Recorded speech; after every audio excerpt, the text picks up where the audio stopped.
war es jetzt auch doppelt besonders, weil als Interpretin von zeitgenössischer Musik bin ich jetzt zum ersten Mal wirklich in so eine Situation gekommen, dass man auch irgendwie eine Rolle dabei hat und Sinn und Zweck dabei hat, mit den Noten umzugehen, die man ja gelernt hat.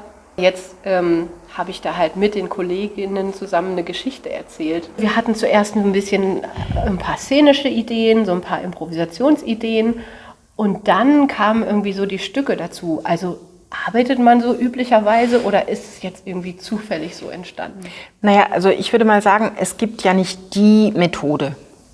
So, also da ist, glaube ich, ist man an solchen Momenten immer sehr gezwungen, was zu finden, was funktioniert für einen und für die KollegInnen in dem Moment.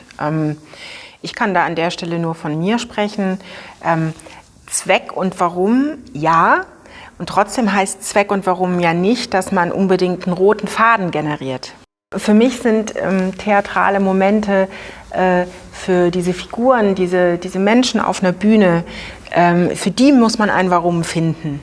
So, was sich dann aber nach außen generiert, das kann was sein, was auch völlig abstrakt ist. Also man muss eigentlich nur in der Logik für die Figuren bleiben, dann funktionieren bestimmte Dinge.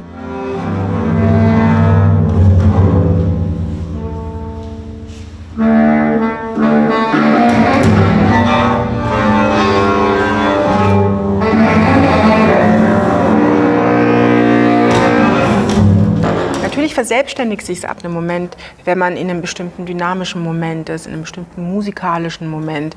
Gut ist immer, wenn man Kompositionen schon weit vorher, bevor man in diese Improvisation geht, kennt, damit man nämlich aus denen heraus auch, vielleicht ist da ein Rhythmus drin, wo Pattern X da drauf passt, solche Geschichten, dass man das wirklich so mosaikhaft ein Stück weit zusammensetzt. Und dann wird man auch an den Punkt kommen, wo man alles wegschmeißen muss und wieder von vorne anfängt. Aber das ist ja nicht verloren, weil diesen Rucksack, im wahrsten Sinne des Wortes, wie auch bei der Performance, den wir tragen, der füllt sich ja permanent. Ja.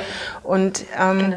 Das war auch so ein Bild für so eine Arbeitsweise, die man so entstehen lassen kann. Und der muss komplett gefüllt werden. Und selbst wenn jemand dann einfach nur atmend dasteht, aber mit diesem Rucksack, der da hinten im Rücken sich erarbeitet wurde, beginnt was, wo man einfach so ein Sendungsbewusstsein, wo plötzlich ein anderer Atem dazu ist, ein anderes Bewusstsein, eine andere Haltung. Und das spürt man. Wir müssen alle diese Geschichte lesen, die muss uns anheim werden. Ja. Ich hatte auch das Gefühl, dadurch hat man so eine Spirale entwickelt. Jeder hat was dazu getan. Genau. Und letztlich muss man ehrlicherweise sagen, wir haben jetzt sehr handfest gearbeitet. Das heißt, sehr früh mit Instrumenten und mit den Körpern. Also wir haben sehr angepackt, was durchaus auch manchmal schwierig ist, weil wir natürlich alle unterschiedliche Sprachen sprechen.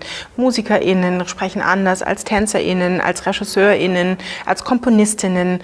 Und da was zu finden, das ist manchmal halt nicht so einfach und das kostet auch Zeit.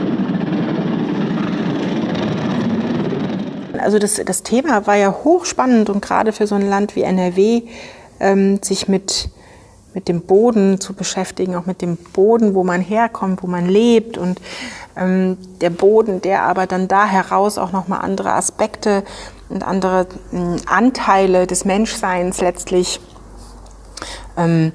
hervorbringt. Das sind Genau, weil in dieser Region tatsächlich sind diese ganzen Für und Wider, also die bösen Geister und die guten Geister und die Kobolde, hat auch hier mit dieser Region zu tun, weil also ohne Kohle und Stahl wären die 2 Weltkriege anders verlaufen.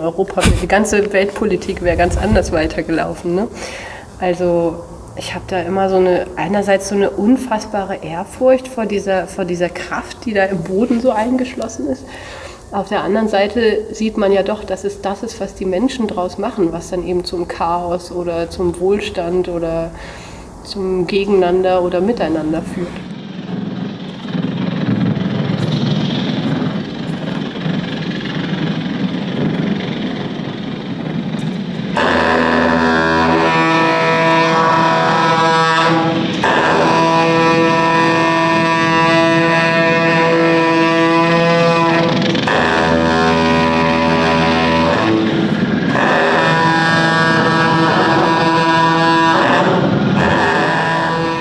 Anteile, glaube ich, und dieses Bewusstsein, diese Anteile zu haben, ist ja letztlich auch das, was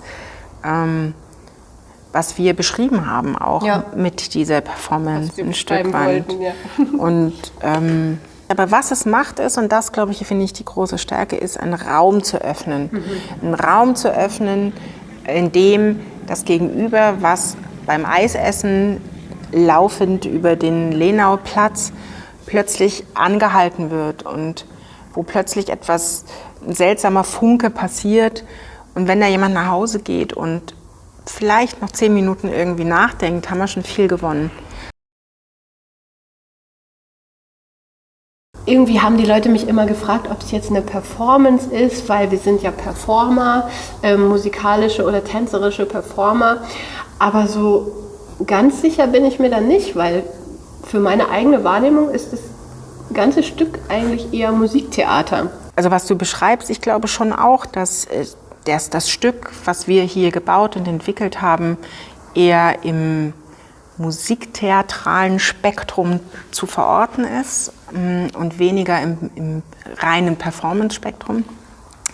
Da wir ja ein Stück entwickelt haben über Figuren, über Charaktere, wo natürlich Möglichkeiten zur Improvisation sind und auch aus der Improvisation etwas heraus entwickelt wurde.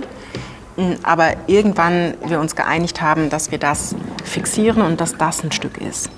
Reine Performance ist für mich etwas, was nochmal anders umgeht mit den Orten und den Menschen, die man trifft, wo es weniger fixiert ist, wo man letztlich noch viel freier in einen Austausch geht und Impulse nochmal ganz anders aufnimmt. Also wirklich, wo der urbane Raum nicht nur als Leinwand für etwas dabei ist, sondern eher als wirklicher Farbgeber mit integriert ist in das Stück oder in die Intervention, in die Performance.